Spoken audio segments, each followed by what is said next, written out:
ఒకటో కొరింథీయులకు రాసిన పత్రిక 12వ అధ్యాయము 7వ వచనం నుంచి నేను చదువుతున్నాను.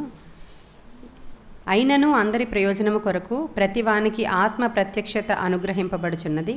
ఎలాగనగా ఒకనికి ఆత్మ మూలముగా బుద్ధి వాక్యమును, మరి ఒకనికి ఆ ఆత్మను అనుసరించి జ్ఞానవాక్యమును, మరి ఒకనికి ఆ ఆత్మ వలననే విశ్వాసమును, మరి ఒకనికి ఆ ఆత్మ వలననే స్వస్థపరచు వరములను, మరి ఒకనికి అద్భుత కార్యములను చేయు శక్తియు, మరి ఒకనికి ప్రవచన వరమును, మరి ఒకనికి ఆత్మల వివేచనయు, మరి ఒకనికి నానావిధ భాషలను, మరి ఒకనికి భాషల అర్థము చెప్పు శక్తియు అనుగ్రహింపబడి ఉన్నవి.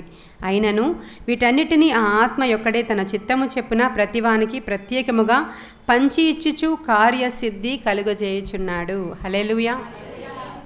ఇక్కడ మనం చూసినప్పుడు కృపావరాలు రకరకాలు అని రాయబడి ఉంది. ఒకనికి ఆత్మ మూలముగా బుద్ధివాక్యం, జ్ఞానవాక్యం, స్వస్థపరుచు వరం, అద్భుతాలు చేసే వరం, ప్రవచన వరం, ఆత్మల వివేచన, నానావిధ భాషల అర్థం చెప్పేటువంటి శక్తి. తర్వాత ఇవన్నీ కూడా పరిశుద్ధాత్ముడు ప్రతివానికి ప్రత్యేకముగా పంచి ఇచ్చుచు కార్యసిద్ధి కలుగజేయుచున్నాడంట. ఇప్పుడు మనం ఈరోజు మాట్లాడుకోబోయేటువంటి సబ్జెక్ట్ ఏంటంటే కేవలము భాషలు అనేటువంటి అంశాన్ని గురించి మనం మాట్లాడుకోబోతూ ఉన్నాం. చాలామంది ఏమని చెప్తున్నారంటే ఈ భాషలు దేవుని ద్వారా వస్తున్నవి కాదు, ఏదో ఒక పదాన్ని ఉచ్చరించి దాన్ని రీబాబా షాబాబా అని ఇలాగా ఉచ్చరించడం ద్వారా వాళ్ళంతా దేవుని యొక్క మహిమను దొంగిలిస్తూ చెడ్డగా మాట్లాడుతూ ఇది దయ్యాల ద్వారా వస్తుంది కానీ దేవుని ద్వారా వచ్చినవి కావు అని కొంతమంది వాదన. కొంతమంది ఏమంటున్నారంటే లేదు ఆది అపోస్తలులకి భాషలు వచ్చిన మాట సత్యమే కాబట్టి వచ్చాయి, కానీ అప్పుడే ఆగిపోయినాయి, ఇప్పుడు అవి కొనసాగట్లేదు, ఇప్పుడు మాట్లాడుతున్నది అంతా కూడా వట్టిదే, అది భ్రమ అంటున్నారు. కొన్ని డినామినేషన్స్ వాళ్ళు అసలు భాషలు మాట్లాడడం అనే సబ్జెక్ట్ని మా డినామినేషన్స్ నుంచి మేము కట్ చేసేస్తున్నాం, అది లేదు, మేము పూర్తిగా దాన్ని అవాయిడ్ చేసామని చెప్పి కొన్ని డినామినేషన్స్ వాళ్ళు అసలు భాషలు అనే మాటనే వాళ్ళు యాక్సెప్ట్ చేయరు. అసలు సబ్జెక్ట్లో లేదు, వాళ్ళ సబ్జెక్ట్లో వాళ్ళు అసలు దాన్ని పట్టించుకోరు, దాన్ని మాట్లాడరు. ఇన్ కేస్ ఎవరైనా పొరపాటున మాట్లాడినా ఒక బాగా వెల్ నోటెడ్ దైవజనుడు కూడా వాళ్ళ సంఘంలో ఒకరు భాషలు పొరపాటున మాట్లాడుతూ ఉంటే ఆ విశ్వాసిని సభ ఎదుట గట్టిగా కొట్టారంట. ఇలాంటి సంఘటనలు కూడా మనందరికీ తెలుసు, జరిగాయి ఇటువంటివన్నీ కూడా. అంటే వాళ్ళు ఈ భాషలు మాట్లాడడం అనేటువంటి వరాన్ని వాళ్ళు యాక్సెప్ట్ చేయట్లేదు. అయితే కృపావరాలు ఏమేమి ఉన్నాయో అవన్నీ అంత క్లియర్గా కొరింథీయులకు రాసిన పత్రిక 12వ అధ్యాయంలో పౌలు భక్తుడు కృపావరాలు ఇవి అని రాసి ఉంచారు. అయితే కొన్ని రోజులు మాత్రమే ఉపయోగపడి మధ్యలో ఆగిపోయేటువంటి కృపావరాన్ని దేవుడు మనం పొందుకోవాల్సిన కృపావరాల లిస్టులో మరి రాయిస్తారా? మధ్యలోనే అవి ఆగిపోయేటట్లయితే ఇవి కృపావరాలు ఇన్ని రకాలుగా ఉన్నాయి, ఒక్కొక్కరికి ఒక్కొక్క కృపావరం వస్తుంది అని ఇంత చక్కగా పౌలు రాసి ఉంచారు. మరి దేవుడు మనకు అవసరము లేనటువంటి కృపావరాన్ని మనకు అనుగ్రహిస్తాడా అనేది ఇవన్నీ ప్రశ్నలు. సరే, చాలామందికి చాలా అనుమానాలు, అపార్థాలు, భయంకరమైనటువంటి క్రిటిసిజమ్స్ ఇవన్నీ కూడా ఈ భాషల వరం గురించి బయట మనకి యూట్యూబ్ ఆన్ చేస్తే దొరుకుతాయి ఇవన్నీ కూడా. ఇంకా చాలా డినామినేషన్స్లో వీటి గురించి మాకెందుకండి, మాకు అసలు సబ్జెక్ట్ సంబంధం లేదు, మేము వాక్యం ఎలా ఉందో వాక్యానుసారంగా మేము వెళ్ళిపోతాము అని చెప్తూ ఉన్నారు. వాక్యాన్ని ఎవరైనా నేర్చుకోవాలి అంటే వాక్యాన్ని చదవచ్చు, వాక్యాన్ని ధ్యానం చేయొచ్చు. వాక్యము చదవడానికి, గ్రహించడానికి వాళ్ళకి అర్థం కాలేనప్పుడు బైబిల్ ట్రైనింగ్కి వాళ్ళు వెళ్ళొచ్చు, బైబిల్ అధ్యయన సెంటర్లకు వాళ్ళు వెళ్ళొచ్చు, బైబిల్ యూనివర్సిటీస్కి వాళ్ళు వెళ్ళొచ్చు, బైబిల్ని చదవచ్చు.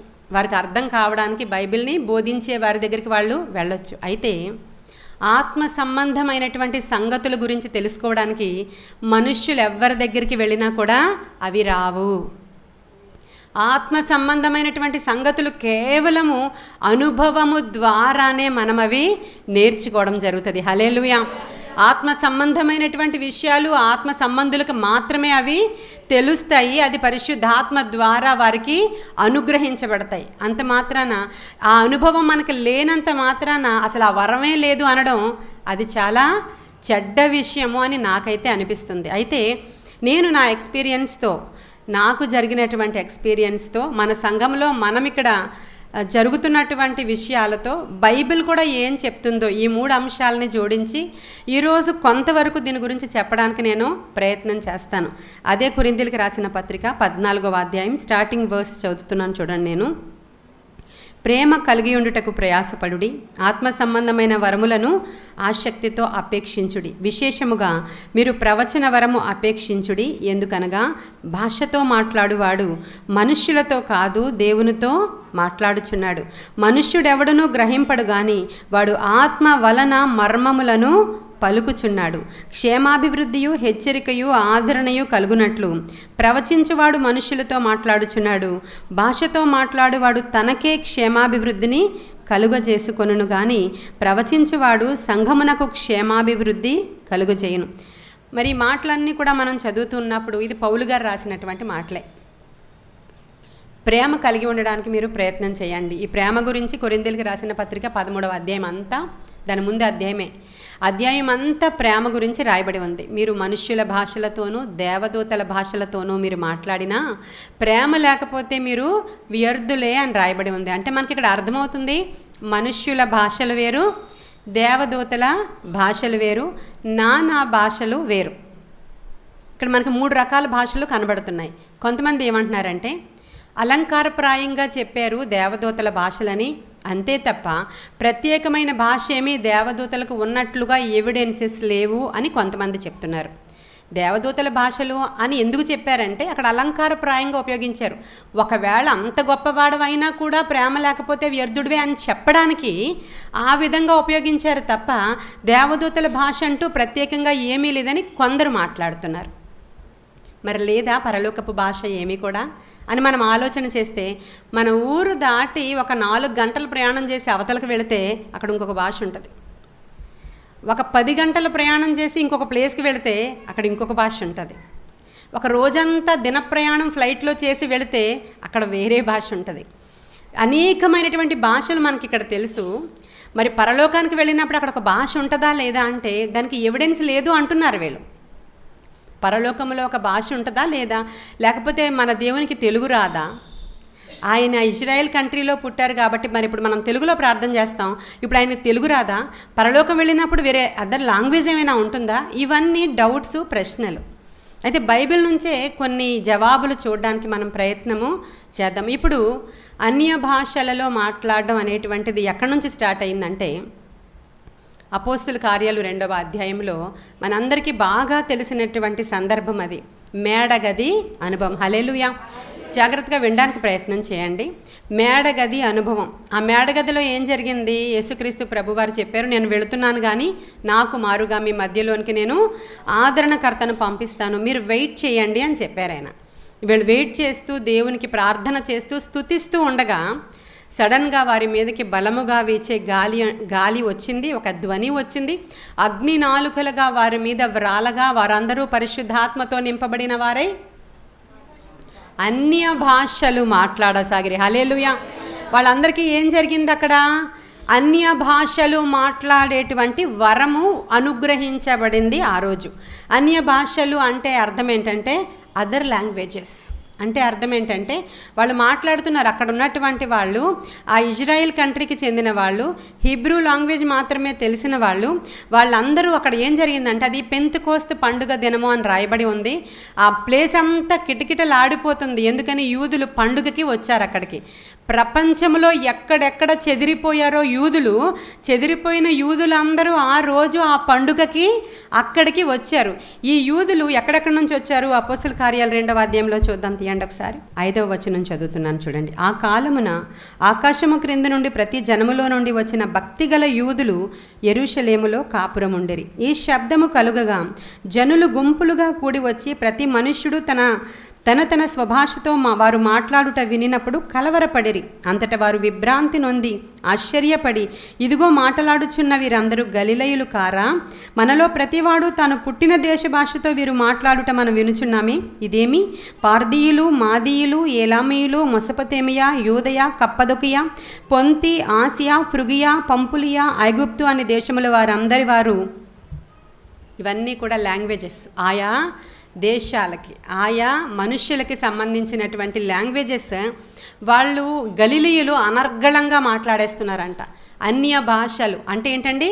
ఇతర లాంగ్వేజెస్, ఇతర భాషలు. ఏ భాషలు మాట్లాడుతున్నారు? ఎక్కడెక్కడి నుంచి యూదులు వచ్చారో ఈ పండుగకి, ఆ చుట్టూ ఉన్నారో వాళ్ళ భాషలు వీళ్ళు మాట్లాడుతున్నారు. లోపల ఏం మాట్లాడుతున్నారు ఏంటి అంటే దేవుడు చేసిన కార్యాలను చెప్తూ మహిమపరుస్తున్నారట. హల్లెలూయా. దేవుని కొరకు మాట్లాడుతున్నారు, ప్రభువు కొరకు మాట్లాడుతున్నారు, ప్రభువు త్యాగం కొరకు మాట్లాడుతున్నారు, యేసుక్రీస్తు ప్రభు వారి కొరకు మాట్లాడుతున్నారు. ఈ మాటలన్నీ కూడా వాళ్ళ లాంగ్వేజ్లో వినబడుతున్నాయి. ఇక్కడ ఏంటి మా స్వంత భాషల్లో వీళ్ళు మాట్లాడుతున్నారు ఏంటి అని అక్కడున్న వాళ్ళందరూ ఆశ్చర్యపోయారంట. అది విన్నప్పుడు ఇది సొంత శక్తి అంత మాత్రం కూడా కాదు, ఇది ఏదో దేవుని యొక్క శక్తి అక్కడ పని చేస్తుంది అని అక్కడ వినిన వాళ్ళు ఆశ్చర్యపోతున్నారు. కొంతమంది ఏమన్నారు? పొద్దున్నే తాగేశారా వీళ్ళందరూ? వీళ్ళ క్రొత్త మద్యముతో ఏమైనా నింపబడి ఉన్నారా? ఏం మాట్లాడుతున్నారు వాళ్ళని కొందరు అన్నారు. కొందరు ఇలాగునా, కొందరు అలాగునా మాట్లాడుకున్నారు. ఈరోజు కూడా జరుగుతున్నది అదే. కొందరు ఇది దేవుని శక్తి అంటున్నారు, కొందరు ఇది దయ్యపు మాటలు అంటున్నారు, కొందరు ఇవి ఆగిపోయినాయి అంటున్నారు, కొందరు ఇలాంటి అన్య భాషలు అక్కడ వారికి అవసరం కాబట్టి ఆ రోజు ఒక సూచనగా మాత్రమే అవి కనబడ్డాయి అంటున్నారు. అందుకనే ఇక్కడ కొరింథీయులకు రాసిన పత్రికలో ఏమని రాస్తున్నారంటే భాషలు అవిశ్వాసులకే సూచన కానీ విశ్వాసులకు కాదు అని రాయబడి ఉంది. ఇప్పుడు అవిశ్వాసులకు సూచన అయితే మరి మనం విశ్వాసులం కాబట్టి మనం మాట్లాడక్కర్లేదు కదా అని కొంతమంది అంటున్నారు. ఇక్కడ అవిశ్వాసులైనటువంటి యూదులు చుట్టూరు ఉన్నారు. అక్కడ వాళ్ళు యూదులే, ధర్మశాస్త్రాన్ని నమ్ముతారు కానీ యేసుక్రీస్తు ప్రభువారిని నమ్మరు. ఇప్పుడు వాళ్ళు అవిశ్వాసంతో ఉన్నారు. వాళ్ళ విశ్వాసం పొందుకోవాలంటే ఇది చాలా గొప్ప పవర్ ఇక్కడ రిలీజ్ అవుతుంది అని వాళ్ళు తెలుసుకోవడానికి వాళ్ళ స్వభాషలో వీళ్ళు అనర్గళంగా మాట్లాడేస్తున్నారండి. ఇవి అన్య భాషా వరము. మన భాష కాకుండా మనము వేరే భాషలో మాట్లాడడము అనేటువంటి వరము ఇక్కడ వీరు పొందుకున్నారు. తర్వాత ఈ వరం ఆపరేట్ అవ్వదు అని చెప్తున్నారు ఇప్పుడు వాళ్ళందరూ. కానీ అనేక మంది మిషనరీస్ వాళ్ళ చరిత్రలు కానీ మీరు చదివితే మారుమూల ప్రాంతాల్లో, అసలు లాంగ్వేజే లేనటువంటి ప్రాంతాల్లో, కోయ ప్రాంతాలలో, కొండ ప్రాంతాలలో, ఇంటీరియర్ ప్లేసెస్లోనికి వాళ్ళకి సువార్త అందించడానికి మిషనరీస్ వెళితే అక్కడ ఏ భాష వీళ్ళకి రాదు. ఆయన భాష వాళ్ళకి రాదు, వాళ్ళ భాష ఈయనకి రాదు. అలాంటి సందర్భంలో వాళ్ళు ప్రార్థన చేసి వారి భాషలోనే వీళ్ళు మాట్లాడేటువంటి కృపావరాలు పొందుకుని సేవ చేసిన మిషనరీస్ ఎంతోమంది ఉన్నారు. ప్రియమైన దేవుని బిడ్డలారా, వారికి అక్కడ అత్యవసరము గనుక ఆ వరాన్ని దేవుడు వారికి అనుగ్రహించారు. ఈ దినానికి కూడా ఆయన అనుగ్రహిస్తారు అవసరమైతే. ఈ రోజుల్లో మనకి ఎంతో టెక్నాలజీ పెరిగిపోయింది, మనం లాంగ్వేజెస్ నేర్చుకుని వెళ్ళొచ్చు. ఆ రోజుల్లో ఏ టెక్నాలజీ లేదు కాబట్టి. ఎందుకు విలియం కేరీ మన దేశానికి వచ్చారు. ఆయన బైబిల్ని ఎన్ని భాషలలో తర్జుమా చేశారు, ఎన్ని లాంగ్వేజెస్ నేర్చుకున్నారు. ఆయన ఆ దేశం నుంచి ఈ యొక్క మద్రాస్కి రావడానికి 5 నెలల కాలం పడితే 5 నెలల కాలంలో ఆయన వాడలో బెంగాలీ నేర్చేసుకున్నారు. 30 రోజుల్లో బెంగాలీ నేర్చుకునే బుక్ ఏమైనా చదివారు ఆయన? ఏముంది ఆయన దగ్గర? దేవుడిస్తాడు ఈ యొక్క మైటీ పవర్ని. కాబట్టి ఈ భాష మాట్లాడేటువంటి వరము అనేక మంది మిషనరీస్ పొందుకున్నారు. 30 భాషలు అనర్గళంగా నేర్చుకోవడం కాదు, సంస్కృతం కూడా నేర్చుకున్నాడు ఆయన. సంస్కృతం, తెలుగు అన్నీ ఆయన తర్జుమాలే మనం ఇప్పుడు బైబిల్ చేతిలో ఉన్నవి. అలాంటి అనర్గళంగా మాట్లాడగల కృపావరం ఈ రోజుకి కూడా ఈ కృపావరాలు అవసరమైతే ఆపరేటింగ్లోనికి వస్తాయి. భాషా వరము ఆగిపోలేదు, అది మనకి కనిపిస్తూనే ఉంది. సరే, ఇది అన్య భాషా వరం. మరి దేవదూత మాట్లాడేటువంటి వరం ఉందా? దేవదూతల భాష అంటూ ఇంకోటి ఉందా అంటే చాలామంది దేవదూతల భాష అంటూ వేరుగా లేదు అంటున్నారు. నీవు మనుష్యుల భాషలతోనూ దేవదూతల భాషలతోనూ మాట్లాడినా ప్రేమ లేకపోతే వ్యర్థుడవే అని, అంటే ఏదో జస్ట్ అలా అలంకార ప్రేమగా ఆయన చెప్పారంతే అంటున్నారు. కాదు, దేవదూతల భాషలు కూడా ఉంటాయి అనడానికి ఒక్క ఎవిడెన్స్ నాకు కనపడింది, మీకు నేను చూపిస్తాను. అది దానియేలు గ్రంథము 5వ అధ్యాయము. ఇక్కడ బెల్షస్సరు అనేటువంటి ఒక రాజు ఆ రోజు ఒక విందు చేసుకుంటున్నాడంట 1000 మంది అధిపతులతో. 1000 మంది అధిపతులను పిలిచాడంట, చాలా పెద్ద ఫంక్షన్ చేసుకుంటున్నాడంట, విందు చేసుకుంటున్నాడంట, త్రాగడానికి తినడానికి. ఆ విందులో వాళ్ళ ద్రాక్షరసం పానం చేయడానికి యెరూషలేము నుంచి మన మందిరాన్ని కొల్లగొట్టి తెచ్చినటువంటి బంగారు ఉపకరణాలలో వాళ్ళ ద్రాక్షరసం అంటే మద్యం పోసుకొని, దేవుని మందిరములో ఉన్న ఉపకరణాలలో ద్రాక్షరసం పోసుకుని తాగేంత గర్వం వాళ్ళకు వచ్చింది. ఎందుకంటే ఆ దినాన వాళ్ళు చెరలో ఉన్నారు కాబట్టి దేవుని యొక్క బిడ్డలు మనకింక తిరుగులేదని వీడు గర్వించాడు. ఆ రాజు గర్వించి వాళ్ళందరూ దేవుని మందిర ఉపకరణాలలో ఈ మద్యాన్ని పోసుకొని తాగుతూ విందు చేసుకుంటూ ఉండగా ఒక మానవుని యొక్క చేతి లాంటిది ఒక చెయ్యి పైనుంచి వచ్చింది. అది నా చెయ్యి వ్రేలు ఎలా ఉందో ఆ వ్రేలు అలాగే కనబడుతుంది. గోడ మీద ఒక రాత రాస్తుంది. అది హల్లెలూయా. గోడ మీద ఒక రాత రాస్తుంది. ఆ రాత రాసినప్పుడు ఏమి రాశారో ఆ గోడ పూత మీద ఏ మనుష్యుడికి అర్థం కాలేదు. ఆ రోజు రాజు అక్కడ ఉన్నటువంటి శాస్త్రులను పిలిపించాడు, జోష్యులను పిలిపించాడు, మంత్రగాళ్ళను పిలిపించాడు, ట్రాన్స్లేటర్లను పిలిపించాడు, ఎవరెవరినో పిలిపించాడు. ఏమి రాశారయ్యా అక్కడ, ఏమి రాశారు? ఎవ్వరికి తెలియదు. ఎవ్వరికి తెలియదు అది ఏమి రాయబడింది ఆ గోడ మీద, ఎవ్వరికీ తెలీదు. మానవ హస్తము లాంటి ఒక హస్తం వచ్చి ఆ వ్రేలుతో అక్కడ ఏమో రాసెను. అప్పుడు అక్కడ ఉన్నవారు చెప్తున్నారు, అయ్యా నీ తండ్రి కాలము నుంచి ఉన్నటువంటి బబులోను చెరలో నుంచి తేబడిన దేవతల ఆత్మ కలిగిన వాడు ఒక్కడున్నాడు. హల్లెలూయా. అంటే ఇక్కడ దేవతల ఆత్మ అని రాయబడి ఉంది, ఇక్కడ దేవుని యొక్క ఆత్మ. హల్లెలూయా. దేవుని ఆత్మ వలన మాత్రమే ఆ సంగతులు మనం గ్రహించగలుగుతాము, మాట్లాడగలుగుతాము, అర్థం చెప్పగలుగుతాము, ప్రవచించగలుగుతాము. దేవుని ఆత్మ, దేవతల ఆత్మ కలిగిన వాడొకడున్నాడు. ఆయన నీ తండ్రి కాలము నుంచి ఉన్నాడు. ఆయన పిలిపించయ్యా అని చెప్పినప్పుడు దానియేలు గారిని ఆ స్థలానికి పిలిపించారు. హల్లెలూయా. దానియేలు వచ్చి ప్రార్థన చేసి చదువుతున్నాడు. ఆయన మెనే టేకెలు ఫార్సిన్. హల్లెలూయా. అంటే అర్థం ఏంటంటే దేవుడు నీ ప్రభుత్వ విషయంలో లెక్క చూసి నీ యొక్క జాతకం తేల్చేశాడయ్యా. నీ పని అయిపోయిందని చెప్తున్నాడు. నీ ప్రభుత్వ విషయంలో ఆయన త్రాసులో తూచాడు. నిన్ను తూచినప్పుడు నీవు తేలికగా పోయావు అంతే నువ్వు. ఇది దాని అర్థం అని చెప్పాడండి. ఇప్పుడు ఆ భాషకి అర్థం చెప్పడానికి అన్య భాష కాదది. అవునా? మన లోకంలో ఉన్న ఏ భాష కాదది, దేశాలలో ఉన్న ఏ భాష కాదది.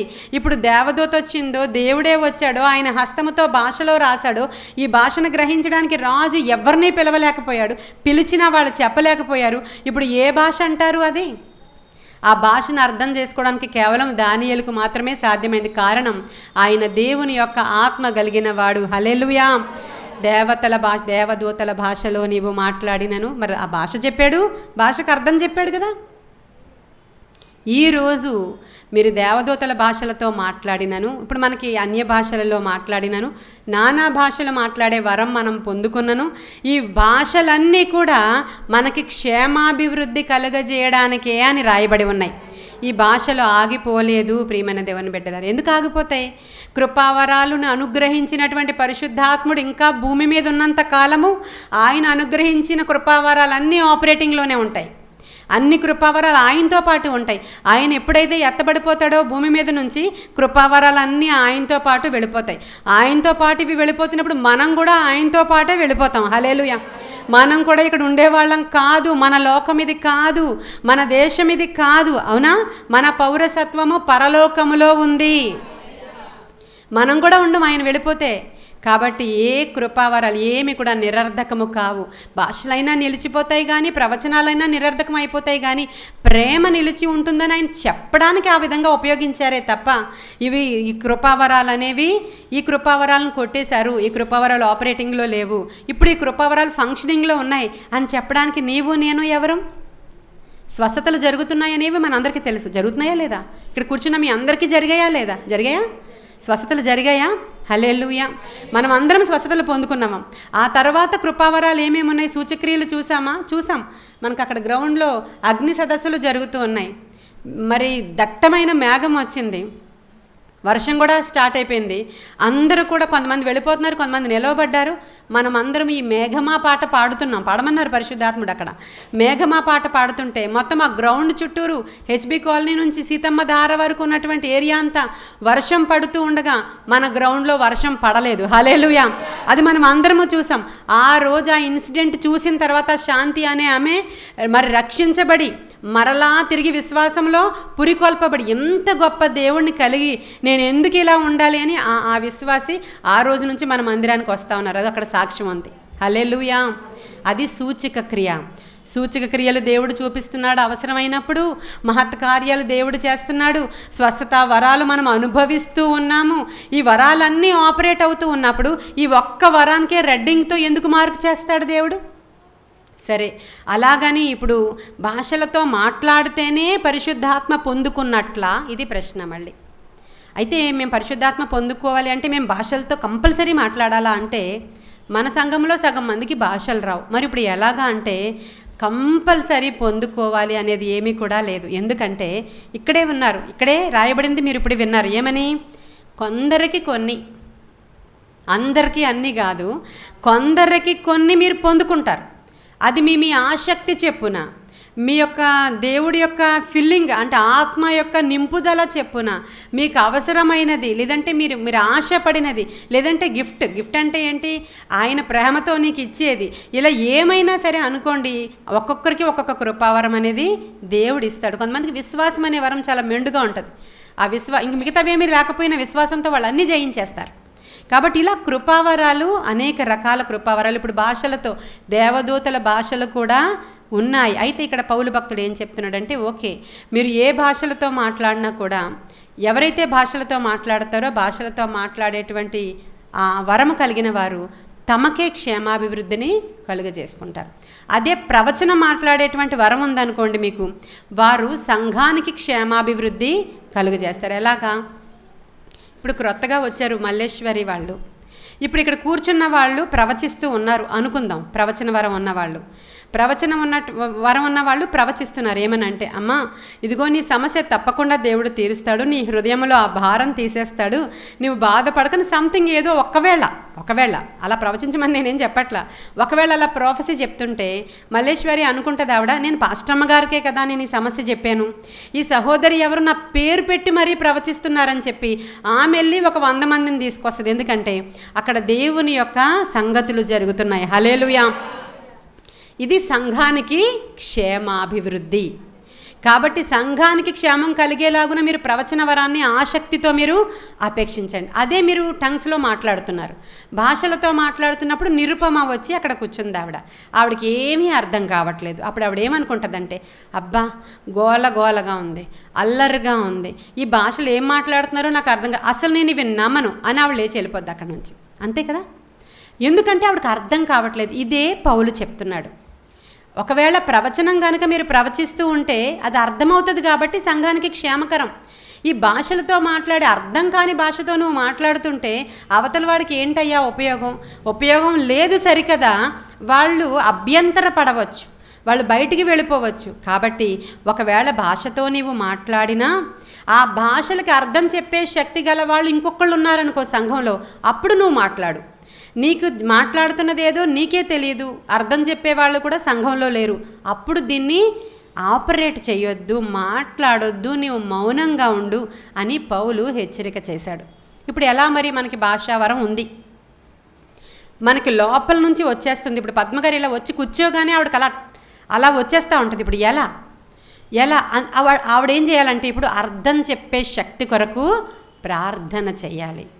లేదంటే ఆత్మను ఆవిడ స్వాధీనంలో ఉంచుకోవాలి. ఇక్కడికి వచ్చినప్పుడు స్వాధీనపరుచుకొని ఆవిడ ఇంటికి వెళ్ళిపోయినప్పుడు మెండుగా భాషలతో ఆవిడ ప్రార్థన చేసుకోవచ్చు. హల్లెలూయా. అప్పుడు ఆవిడ ఇంటి దగ్గర నిండుగా భాషలతో ప్రార్థన చేసుకుంటే ఏమవుతుందంట, ఆవిడకి క్షేమము. హల్లెలూయా. ఆవిడ ఇంటికి క్షేమము, ఆవిడ జీవితంలో క్షేమము, ఆశీర్వాదము, ఫలభరితము. భాషలతో మాట్లాడేవాడు తనకు తాను క్షేమాభివృద్ధిని, అంటే వాడెరుగడు గాను వాడేం మాట్లాడుతున్నాడో వాడెరుగడు, అది దేవునికి మాత్రమే తెలుసు అంటున్నారు. అక్కడ రాయబడి ఉంది. ఆవిడ తెలియదు ఆవిడ ఏం భాషలో మాట్లాడుతుందో. ఎందుకంటే అది దేవదూతల భాష కావచ్చు, నానా భాష కావచ్చు, అది ఆవిడకి తెలీదు. దేవుని యొక్క ఆత్మ ఫిల్లింగ్ ద్వారా కృపావరాన్ని మాత్రమే ఆవిడ పొందుకున్నారు కాబట్టి ఆవిడ మాట్లాడతారు. ఇప్పుడు ఆవిడ మాట్లాడడం వల్ల సంఘంలో ఇతరులు అభ్యంతర పడకూడదు కాబట్టి ఆవిడ వరాన్ని ఆవిడ ఇంటి దగ్గర ఆపరేట్ చేసుకోవచ్చు అని చాలా క్లియర్గా పౌలు భక్తుడు చెప్తూ కొరింథీయులకు రాసిన పత్రిక 14వ అధ్యాయము 18వ వచనం, నేను మీ అందరికంటే ఎక్కువగా భాషలతో మాట్లాడుచున్నాను, అందుకు దేవుని స్తుతించుదును. హల్లెలూయా. అయినను సంఘములో 10,000 భాషతో 10,000 మాటలు పలుకుట కంటే ఇతరులకు బోధ కలుగునట్లు నా మనస్సుతో 5 మాటలు పలుకుట మేలు. ఇప్పుడు పౌలు ఏం చెప్తున్నారంటే, మీ అందరికంటే, అపోస్తలులందరికంటే, సేవ చేస్తున్న వాళ్ళందరికంటే నేను ఎక్కువగా భాషలతో మాట్లాడుతున్నందుకు దేవుణ్ణి స్తుతిస్తున్నాను అన్నాడు. హల్లెలూయా. మరి పౌలు గారు అంత ఎక్కువగా భాషలతో మాట్లాడడం వల్ల పౌలు గారికి ఏమన్నా ఉపయోగం ఉందా లేదా? ఉందా? అందరికంటే ఎక్కువ పరిచర్య పౌలు గారే చేశారు. హల్లెలూయా. అందరికంటే ఎక్కువ పరిచర్య ఆయనే చేశారండి. ఎన్ని ఆత్మలను రక్షించారో, ఎంత పరిచర్య చేశారో, ఎంత మందిని రక్షించారో, ఎన్ని శ్రమలు అనుభవించి దేవుని కొరకు ఎలా నిలవబడ్డారో మనకి పత్రికలు చూస్తుంటే అర్థం కావట్లేదా? ఎక్కువ పత్రికలు ఎవరివి బైబిల్లో? పౌలు గారివేనా? ఆయన శరీరానికి ఇలా ఒక గుడ్డ తగిలితే అది తీసుకెళ్ళి ఇంకొక మనిషి మీద పెడితే స్వస్థత. హల్లెలూయా. అంతటి పవర్ఫుల్ ఆయన. ఎలా అయిపోయారు ఆయన అంటే అధికంగా దేవుని ఆత్మతో నింపబడిన వాడంట ఆయన. హల్లెలూయా. అందరికంటే ఎక్కువగా నేను భాషలతో మాట్లాడుచున్నాను, అందును బట్టి దేవుని స్తుతిస్తున్నానని చెప్తూనే ఇవన్నీ ఎలా ఆపరేట్ చెయ్యాలో చెప్పారు ఆయన. అవి చెప్తూనే ఇలాగ ఆపరేట్ చేయాలి, లేకపోతే మౌనంగా ఉండడం వేలు. మీరు భాషలతో మాట్లాడాలి అని అనుకుని మీకు భాషలు వచ్చేసినాయి అనుకోండి, వాటి అర్థం చెప్పు శక్తి గలవారు ఎవరైనా మీ సంఘంలో ఉంటే వాళ్ళు ఏం మాట్లాడుతున్నారో వీళ్ళు గ్రహించగలరు కాబట్టి ఆ మాటలు చెప్పండి. ఒకళ్ళు అర్థం చెప్పే శక్తి లేకపోతే అవి వెర్రి మాటలు అనుకుంటారు అని ఇంత క్లియర్గా ఇక్కడ రాయబడి ఉన్నాయి. ఇప్పుడు భాషల గురించి మనం అర్థం చేసుకోవడానికి భాషలు ఆగిపోలేదు. అలాగని కొన్ని సంఘాల వాళ్ళు ఏం చెప్తారంటే పరిశుద్ధాత్మ ఫిల్లింగ్ అంటే, పరిశుద్ధాత్మ అభిషేకం అంటే దానికి స్టార్టింగ్ భాషలతో మాట్లాడడమే స్టార్టింగ్. కాబట్టి మీరు భాషలతో మాట్లాడడానికి ఈ రకమైన ప్రాక్టీసెస్ చెయ్యండి. మీరు కూర్చొని హల్లెలూయా హల్లెలూయా అంటూనే ఉండండి. మీరు బాప్తిస్మం పొందుకున్నాక ఏదో ఒక క్షణాన సడన్గా నీ నాలుగు ఇలా స్లిప్ అవుతుంది, అప్పుడు నీకు భాష వచ్చేస్తుందని వాళ్ళు చెప్తూ ఉంటారు, నేను చెప్పట్లేదు. మనము ఆత్మ పొందుకోవడానికి నీకు నిజంగా ఆసక్తి ఉంటే ఆరాధనలో నువ్వు కనిపెట్టవచ్చు. నీవు గృహంలోనికి వెళ్ళి తలుపులు వేసుకొని నీ గదిలోనికి వెళ్ళి నీవు మోకరించి నీవు దేవుడు చూస్తుండగా, నాయనా నాకు ఆశ ఉందయ్యా, నాకు క్షేమాభివృద్ధి కలగడానికి నాకు భాషావరం కావాలయ్యా అని నీవు అడిగితే తప్పకుండా దేవుడిస్తాడు. రాలేకపోతే నువ్వు ప్రాబ్లం అవ్వాల్సిన అవసరత కూడా ఏమీ లేదు. ఒకవేళ ఆ కృపావరం నీకు లేకపోతే ఇంకొక వరం ఉంటుంది నీకు, అంతే తప్ప భాషలు ఆగిపోలేదు. మనం ఎన్ని భాషల్లో మాట్లాడతామో మనకే తెలుసు. లత రక్షించబడినటువంటి కొత్తల్లో ఆమె అన్యురాలు, విగ్రహారాధికురాలు, పచ్చి పూజలు, అలాంటి పూజలు కాదు, లోకానుసారంగా జీవించినటువంటి వ్యక్తే ఒక్క మాటలో చెప్పాలంటే. అటువంటి ఆమె దేవుని సన్నిధికి వచ్చినప్పుడు ఆమెకి భాషలు తెలియదు, నాకే తెలియదు, ఆవిడకేం తెలుస్తుంది? అప్పటికి నాకే తెలీదు, నా దగ్గరికి వచ్చి రక్షించబడిన ఆవిడకి ఏం తెలుస్తుంది?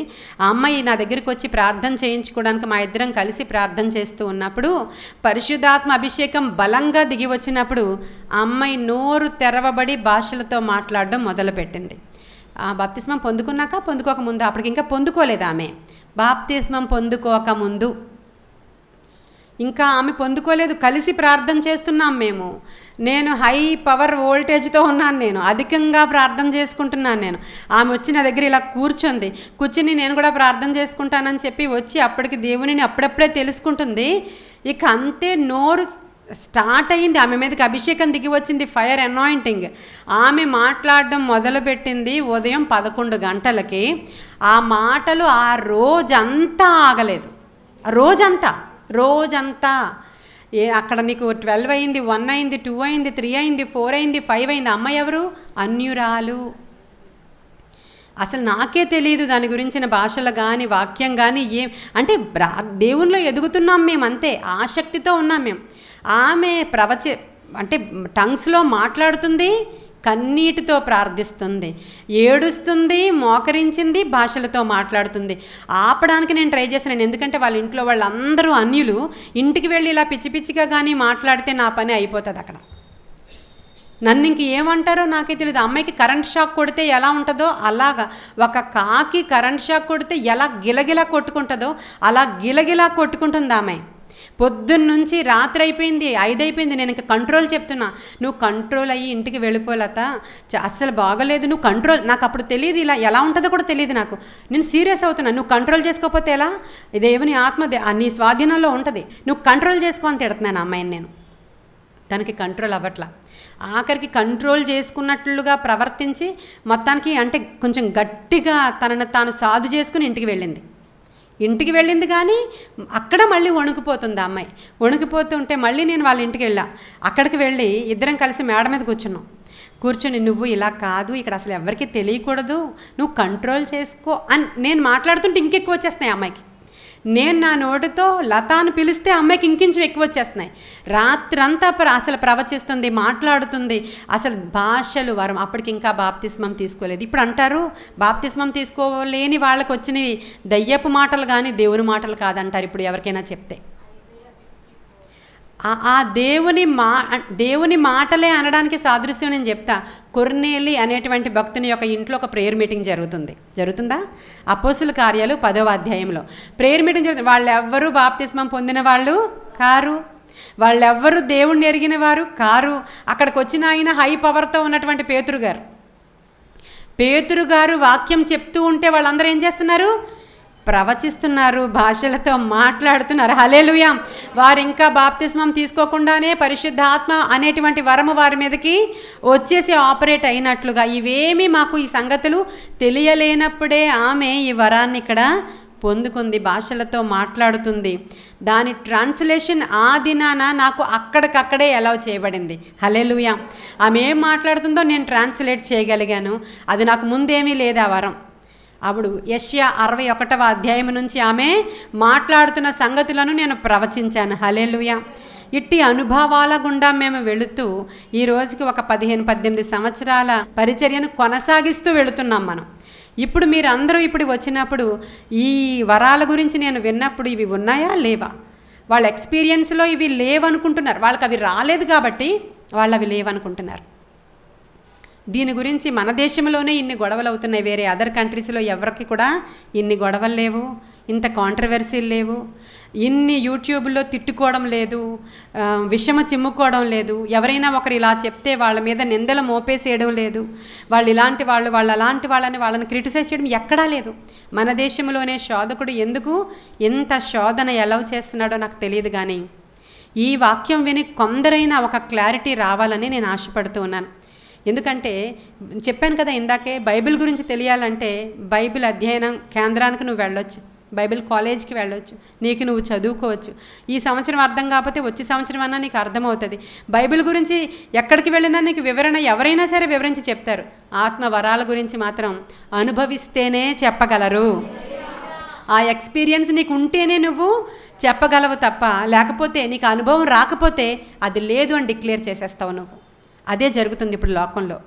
చాలా డినామినేషన్స్ వాళ్ళు ఇది ఉంది అంటారు, కొంతమంది ఇవి మాట్లాడితేనే నువ్వు పరిశుద్ధాత్మ పొందుకున్నట్లు అంటారు. అది కూడా తప్పే. అసలు ఈ భాషవరం లేదు అనేది కూడా తప్పే. ఇంత క్లియర్గా ఉంది. కొందరికి కొన్ని వరాలు ఇస్తాడు దేవుడు, వాటిల్లో దేవదూతల భాషలతో లేదంటే నానా భాషలతో నువ్వు మాట్లాడుతున్నప్పుడు నీకు క్షేమము కలుగుతుంది. పాల్ యాంగెచో అనేటువంటి సేవకుడు తెలుసు కదా అందరికీ, ప్రపంచంలోనే అతిపెద్ద సంఘానికి సంఘ కాపరిగా ఉండి ఇప్పుడు ఆయన ప్రభు దగ్గరికి చేర్చబడ్డారు, చనిపోయారు.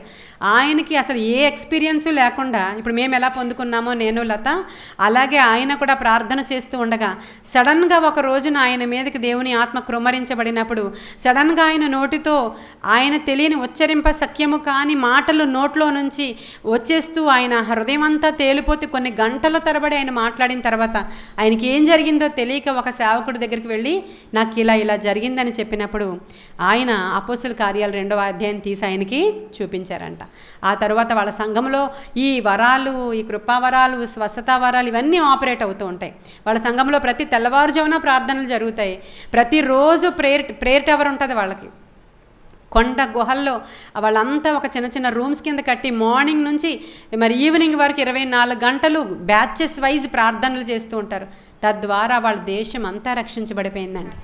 మరి మన భారతదేశం రక్షించబడేది ఎప్పుడు? ఇంకా మనం కొట్టుకుంటూ, ఇంకా మనం తిట్టుకుంటూ, ఈ వరం ఉంది, ఈ వరం లేదు, నెత్తి మీద ముసుగేసుకోకపోతే ఆవిడ సేవకురాలు కాదు, వాళ్ళకి ఇలా జరుగుతుంది, వీళ్ళకి అలా జరుగుతుంది. మన దేశంలోనే మనం ముసుగు వేసుకుంటాం. ఆ సంగతి తెలుసో లేదో మీకు? అమెరికాలో వేసుకుంటారా? ఇంగ్లాండ్లో వేసుకుంటారా? స్పెయిన్లో వేసుకుంటారా? యూదులు వాళ్ళ యొక్క కల్చర్ ఇలాగా ముస్లిమ్స్ లాగా వేసుకుంటారు కాబట్టి వాళ్ళు వేసుకుంటారు. మిగతా ఏ కంట్రీస్లోనూ కూడా వేసుకోరు. కానీ దీని గురించి కూడా గొడవే మన దేశంలో. సరిగ్గా ముసుగేసుకోలేదు, సరిగ్గా కప్పుకోలేదు, ఇది చేయలేదు, ఇది గొడవే. భాషల గురించి గొడవే, ప్రవచనాల గురించి గొడవే, దర్శనాల గురించి గొడవే, స్వస్థతలు జరిగితే ఫేక్ పాస్టర్స్ అంటున్నారు, ఇది గొడవే. అయ్యో, ఎక్కడికి వెళ్ళిపోతుంది మన దేశం? ఒకసారి ఆలోచన చేసుకోవాలి. నిజంగా చెప్తున్న వారు, నేను ఇక్కడ 13వ అధ్యాయంలో చెప్పబడినట్లు ప్రేమ లేకపోతే మనకి ఎంత జ్ఞానం ఉండి ఏమి లాభం? యేసుక్రీస్తు ప్రభువారి దినాల్లో కూడా యేసుక్రీస్తు వారు స్వస్థతలు చేస్తూ ఉంటే, అద్భుతాలు చేస్తూ ఉంటే, దయ్యాలను వదిలిస్తూ ఉంటే, అక్కడికి వచ్చిన సామాన్య ప్రజలు, అబ్బా ఎంత గొప్పవాడు వచ్చాడు మనకి, బహుశా ఈయనే మెస్సయ్య అయ్యి ఉంటుంది, లేకపోతే ఇలాంటి సంగతులు ఈయన గ్రహించలేరు, ఇలాంటివి ఎవ్వరూ చేయలేరు, దేవుని దగ్గర నుంచి వచ్చిన వారే చేస్తారని సామాన్య ప్రజలు అనుకుంటున్నారంట. బాగా బైబిల్ జ్ఞానం ఉన్నటువంటి పండితులు, ఇదేదో నాకు తేడాగా ఉంది, ఇతను ఎవరో దయ్యాలు పట్టిన వాళ్ళలాగా ఉన్నాడు, ధర్మశాస్త్రానికి విరుద్ధంగా చేస్తున్నాడు, అక్కడ అలా రాసుందా, ఒకసారి తిరగేయండి అంటున్నారు. ఎవరు? బైబిల్ బాగా తెలిసిన వాళ్ళు. నేటి దినాలలో కూడా జరుగుతున్నదే అదే. ప్రియమైన దేవుని బిడ్డలారా, బైబిల్ బాగా తెలుసుకోండి, తప్పేమీ లేదు. కానీ ఆత్మ సంగతులు అనుభవించిన వారికి మాత్రమే అవి తెలుస్తాయి. హల్లెలూయా. భాషలతో మాట్లాడితే ఏమైనా ఉపయోగం ఉందా అంటే చాలా ఉపయోగం ఉంది. వాడు ఎరుగడు కానీ వాడు ఆత్మలో మర్మములను మాట్లాడుతున్నాడు. హల్లెలూయా. రోమీయులకు రాసిన పత్రికలు 8వ అధ్యాయంలో ఉంటుంది, ఆత్మ మనకు సహాయం చేస్తున్నాడు, ఉచ్చరింప సఖ్యము కాని మూల్గులతో ఆయన మన తరఫున ప్రార్థన చేస్తున్నాడు. హల్లెలూయా. మనం ఎరుగము మన సంగతులు, కానీ ఏమి కావాలో పరిశుద్ధాత్ముడు మనలోనికి వచ్చి భాషతో మాట్లాడతాడనమాట. ఆ మాటలు మనకు అర్థం తెలియదు. ఇప్పుడు దానియేలు వచ్చి చెప్తేనే కానీ, ఆయన ఏం చెప్పారో అక్కడ వాళ్ళకి చెప్తేనే కానీ అర్థం కాలేదు. ఎలాగో మనకి తెలియదు మనం ఏం మాట్లాడాము, కానీ మనకది క్షేమము. హల్లెలూయా. మనకది క్షేమము. ఈ పాల్ యాంగెచ్చో గారు అంటున్నాను కదా, ఆయన సంఘంలో ఒక ఆవిడ ఒకరోజు మార్కెట్కి వెళ్ళారంట. మీలాగే ప్రేయర్ వారియర్ ఆవిడ. మార్కెట్కి వెళ్ళినప్పుడు సడన్గా రోడ్డు మీద దేవుని యొక్క ఆత్మ ఆవిడని ప్రేరేపిస్తూ చెప్తున్నారంట, నువ్వు సడన్గా ఇక్కడ ప్రార్థన చేయాలని. నేను రోడ్డు మీద ఉన్నాను ప్రభా, నేను రోడ్డు మీద ఉన్నాను, ఇప్పుడు ఎలా ప్రార్థన చేస్తానంటే లోపల నుంచి ఆవిడకి భాషలతో ప్రార్థన వచ్చేస్తుంది. ఇప్పుడు భాషలతో ప్రార్థన వస్తుంది, అది కంట్రోల్ అవ్వడం లేదు. అది కంట్రోల్ అవ్వకపోతే ఆవిడ ఫుట్పాత్ దగ్గరికి వెళ్ళిపోయి, రోడ్డు నుంచి ఫుట్పాత్ దగ్గరికి వెళ్ళిపోయి ఫుట్పాత్ మీద మోకరించి, ఇంకా చూసిన జనాలు పిచ్చిది అనుకుంటారు. ఏంటి మాట్లాడుతుందో ఆవిడకే తెలియదు, ఆ భాషలు మాట్లాడేస్తుంది ఆవిడ.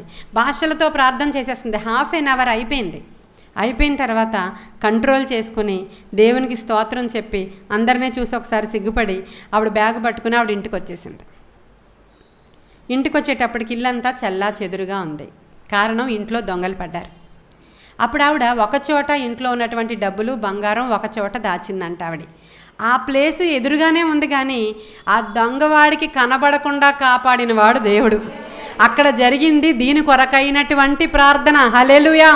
దీని కొరకైన ప్రార్థన.